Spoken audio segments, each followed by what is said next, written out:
ബാലുട്ടാ, ബാലുട്ടാ, എന്തു പറ്റി? ഏയ്, ഒരു സ്വപ്നം കണ്ടതാ. വെളുപ്പാങ്കാലത്ത് കാണുന്ന സ്വപ്നം വലിക്കുമല്ലേ? എന്താ കണ്ടത്? നമ്മുടെ മക്കളെ. ആ, ഈ വീട് നിറയെ മക്കള്, ഒക്കെ ആൺകുട്ടികളാ. ഒരു കൗരവപ്പട. കൊച്ചമ്മേ, കൊച്ചമ്മേ, തേക്കുമരം കാണാനില്ല. നമ്മുടെ മേലെ പറമ്പിൽ അതിർത്തി ചെയ്യുന്ന തേക്കുമരം കാണാനില്ല. ആരും മുറിച്ചു മാറ്റിയതാ.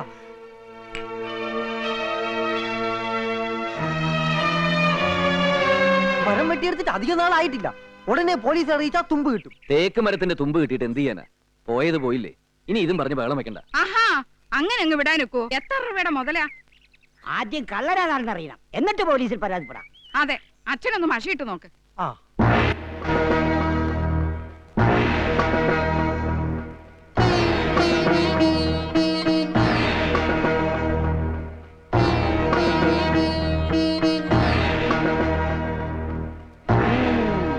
കണ്ടോ അച്ഛാ?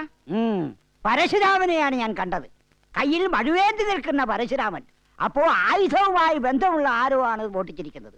അതും ഈ വീട്ടിലുള്ള ആള് തന്നെ. ഈ വീട്ടിലാർക്കാ ആയുധമായിട്ട് ബന്ധം? ഓ, വെറുതെ ഓടിയത് മിച്ചം.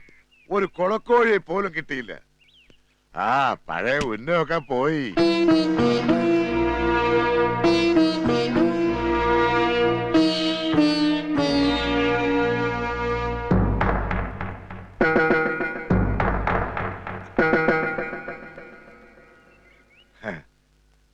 അത് നിങ്ങൾ ആർക്കാ വിറ്റത്? എന്ത്? ഒന്നും അറിയില്ലല്ലേ? ആ തേക്കുമരം എവിടെന്ന്? ഏത് തേക്കുമരം? മേലെ പറമ്പിന്ന് ഓട്ടിച്ച് വിറ്റില്ലേ? ആ തേക്കുമരത്തിന്റെ കാര്യമാ ചോദിച്ചത്. ഓ, ആ തേക്കുമരം. ഇനി ഞാനത് പറയാം. ഇത്രയും നാള് ഞാനത് മറച്ചു വെച്ചു. തേക്ക് മുറിച്ചു വിറ്റേ ഞാനാ. ആ മമ്മദിനാ കൊടുത്തേ. എനിക്ക് കുറച്ച് കടമുണ്ടായിരുന്നു, അതൊക്കെ വീട്ടി. ഇതിന്റെ പേരിൽ നീയും നിന്റെ അച്ഛനും കൂടി കേസ് കൊടുക്കുകയോ എന്ത് വേണമെങ്കിലും ചെയ്തു. മോട്ടിച്ചിട്ടിട്ട് ന്യായം പറയുന്നത് കേട്ടില്ലേ? ഈ നാശത്തിന് എന്നെന്റെ തലയെ കെട്ടിവെച്ചോ അന്ന് തുടങ്ങിയതാ എന്റെ ദുരിതം. 4 നേരം വെട്ടി വിഴുങ്ങാനും കട്ടുമുടിക്കാനും അല്ലാതെ എന്തെങ്കിലും ഒരു പ്രയോജനം ഉണ്ടോ ഈ കുടുംബത്ത്? അങ്ങനെ പറഞ്ഞു കൊറടി. നാണോ മാനോ ഇല്ലാത്ത വൃത്തികെട്ട ജന്തു.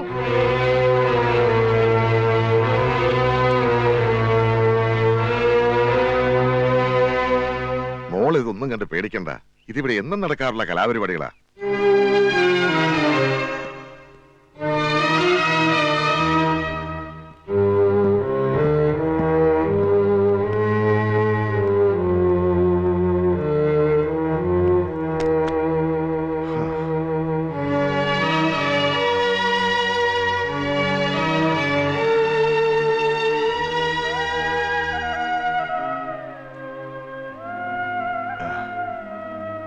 അച്ഛൻ എന്തിനാ എല്ലാം കയറിയേക്കാൻ പോയത്?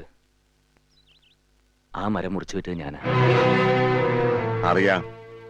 ആദ്യം എന്നോട് വന്ന് അനുവാദം ചോദിച്ചിട്ടാ നിന്റെ കയ്യിൽ നിന്ന് മമ്മദ മരം വാങ്ങിയത്. ആ പണം കൊണ്ട് ഇവക്ക് സ്വർണം വാങ്ങിയിട്ടാ ഈ കല്യാണം നടത്തിയതെന്നും എനിക്കറിയാം.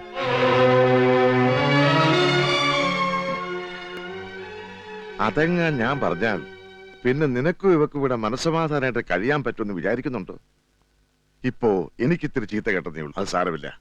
നാണം കെട്ടവൻ, നട്ടലില്ലാത്തവൻ, പെങ്കോന്തൻ, ഇങ്ങനെ പട്ടങ്ങൾ അച്ഛന് കുറെ ഉണ്ട്. ആ കൂട്ടത്തിൽ ഒന്നുകൂടിയായി തേക്ക് കള്ളൻ. അത്രയല്ലേ ഉള്ളൂ.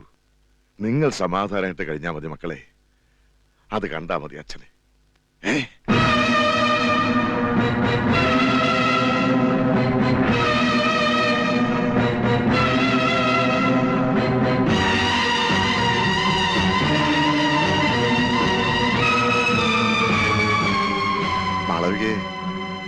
അത് മിണ്ടിപ്പോരുത്.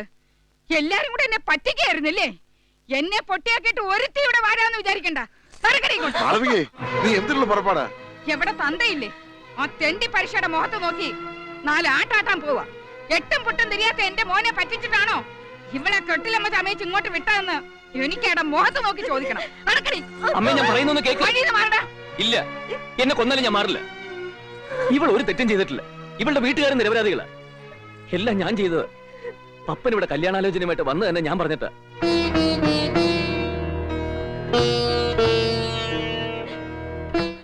എനിക്ക് അംബിക നേരത്തെ അറിയായിരുന്നു. അവൾ എനിക്ക് ഇഷ്ടമായിരുന്നു. അത് നേരെ വന്ന് പറഞ്ഞ അമ്മ സമ്മതിക്കില്ലെന്ന് എനിക്കറിയാം. അതാ ഇങ്ങനെയൊക്കെ ചെയ്തത്. അതിന്റെ പേരിൽ അവളെ ശിക്ഷിക്കരുത്. ഞാൻ സമ്മതിക്കില്ല.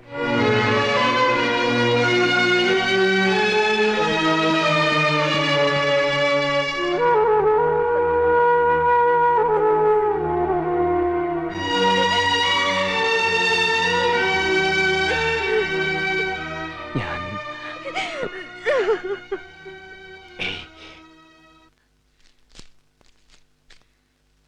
ദാ പറഞ്ഞതിനേക്കാളും 10 രൂപ കൂടുതലുണ്ട്. എന്നാലും കൊച്ചമ്മേ ഇത്ര പെട്ടെന്ന് എന്നോട് ഇങ്ങനെ ചെയ്യരുതായിരുന്നു. പിരിച്ചുവിടാൻ മാത്രം ഇവൾ എന്ത് തെറ്റ് ചെയ്യുന്നതാ നീ പറയുന്നത്? ഒരു തെറ്റും ഇവിളി ചെയ്തെന്ന് ഞാൻ പറഞ്ഞില്ല. ഒരു വേലക്കാരിയെ നിർത്തി ചെയ്യിക്കാനുള്ള ജോലി ഈ വീട്ടിലുണ്ടോ? ഉണ്ട്. ഉം? ഉണ്ടോ? ഇല്ല. ഓ, ഉള്ള ജോലി ചെയ്യാൻ ഇവിടെ ഉള്ളവരൊക്കെ തന്നെ മതി. പിന്നൊരുത്തി കെട്ടിക്കേറി വന്നിട്ടുണ്ടല്ലോ, അവക്ക് ചെയ്യാൻ തന്നെ ഇവിടെയുള്ള ജോലി തികയത്തില്ല.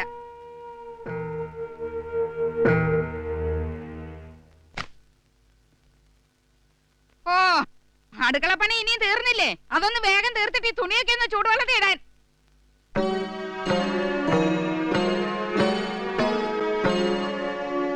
എടാ, ഇന്ത്യ പാക് യുദ്ധത്തിൽ ഏറ്റവും അപകടം പിടിച്ചൊരു മുറയായിരുന്നു ഉളിപ്പോര്.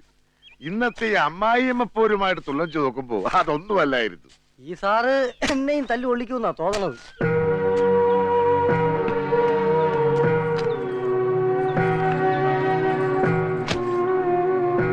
ചേച്ചി, ഞാൻ കൂടെ സഹായിക്കാം. എടാ, നീ എന്തിനീ പെണ്ണുങ്ങളുടെ ജോലി കയറ്റി വരുന്നേ? അകത്തെ കാര്യങ്ങളൊക്കെ നോക്കാൻ ഇപ്പൊ ഇവളുണ്ട് ഇവിടെ. നീ തൊഴുത്തിലെ കാര്യവും പറമ്പിലെ കാര്യവും മാത്രം നോക്കിയാൽ മതി കേട്ടാ. ഞാൻ ചെയ്തോളാം. നാരായണൻകുട്ടി പൊയ്ക്കോ.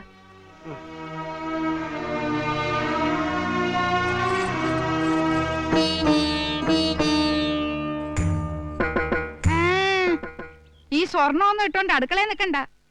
ഞാൻ ഊരി വെച്ചേക്കാമേ. വേണ്ട, ഇങ്ങോട്ട് ഒരു തന്നേക്ക്. കാലം മോശമാ. പിന്നെ സോപ്പുവെള്ളം വീണാ സ്വർണം പെട്ടെന്ന് പഴകും.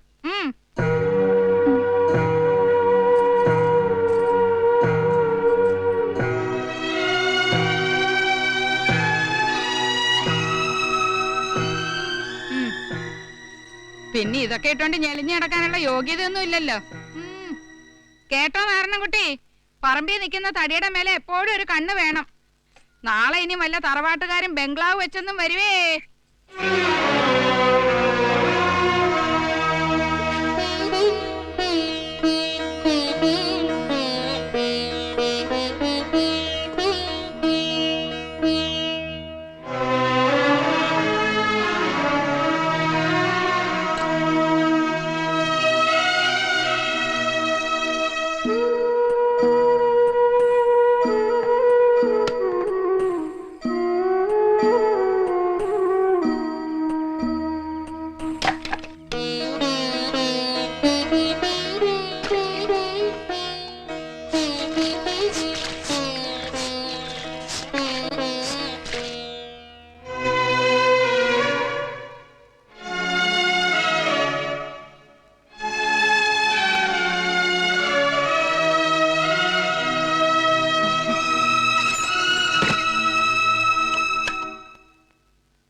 എല്ലാവരും കൂടെ നിന്നെ ഇവിടുത്തെ വേലക്കാരിയാക്കില്ലേ?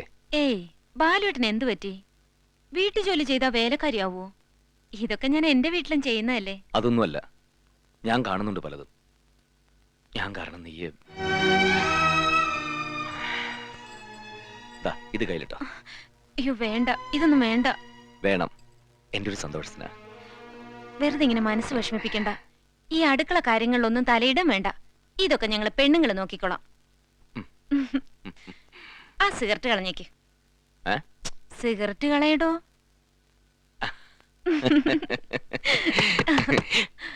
ഓ നാശം. ആരാ നോക്ക്.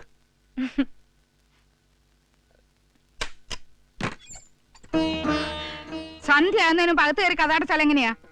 കാലത്തേക്കൾ ഉഴുന്നു വെള്ളത്തിൽ കിടക്കുക. അതരക്കണ്ടേ? ഒരു കെട്ടിടമോ. ഇത് ഇങ്ങനെ വിട്ട പറ്റില്ല. വേണ്ട, എന്നെ ചൊല്ലിയൊരു പ്രശ്നം ഉണ്ടാവരുത്. ഒക്കെ ശരിയാവും ബാലുവേട്ടാ. കുറച്ചു ദിവസം കഴിയുമ്പോ എല്ലാം നേരെയാവും. അയ്യോ ഉഴുന്നു വരയ്ക്കണ്ട, കോപ്പ് വരയ്ക്കണ്ട. നേരം പാതിരേ. പെമ്പിള്ളേര് കാതിലും കഴുത്തിലും ഒക്കെ നിറച്ച് സ്വർണ്ണിട്ടോണ്ട് വേണം വരാൻ. അല്ലെങ്കിലേ പച്ച പാതിരയ്ക്ക് ഉഴുന്നരക്കേണ്ടി വരും. ഓ ഈ ഉഴുന്ന് കണ്ടുപിടിച്ചത് ഏത് പന്ന പരട്ടയാ? എന്താ മോനെ? ഒന്നുമില്ല അമ്മേ.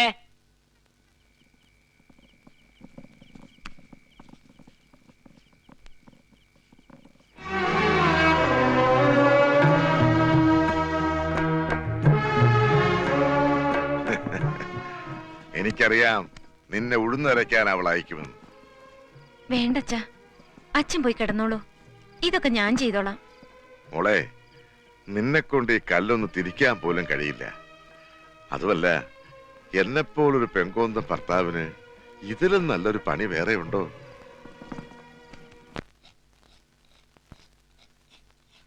ബാലുസാറിന്റെ ഭാര്യയായിട്ട് ചക്രശ്വാസം വലിപ്പിക്കുക തള്ള. അതിനെ കൊണ്ട് ജോലി മുഴുവൻ എടുപ്പിക്കുന്നത് പോട്ടെ, നേരത്തും കാലത്തും കഴിക്കാനൊന്നും കൊടുക്കില്ല അത്ര. നിന്നോട് ഞാൻ എത്ര പ്രാവശ്യം പറഞ്ഞിട്ടുണ്ട് അടുത്ത വീട്ടിലെ കാര്യങ്ങളൊന്നും ശ്രദ്ധിക്കാൻ പോരുതെന്ന്. ആ എന്നിട്ട് ഇതൊന്നും പോരാണ്ട് അതിന്റെ ആഭരണം മുഴുവൻ അയച്ചു വാങ്ങി പെട്ടി വെച്ച് പൂട്ടിയിരിക്കുക. ഒരു നല്ല വസ്ത്രം പോലും അതിനെ കൊണ്ട് ഉടുപ്പിക്കില്ല അത്രേ. മതി മതി, ഈയിടെ ഒരു പരദൂഷണം പറച്ചിൽ നിനക്ക് ഇത്തിരി കൂടുന്നുണ്ട്. ആരോ വന്നിട്ടുണ്ട്. അയാൾ പോയിട്ട് ബാക്കി പറയാം. എല്ലാം രസിച്ച് കേൾക്കും വേണം, പരദൂഷണം പറയാനും പാടില്ല.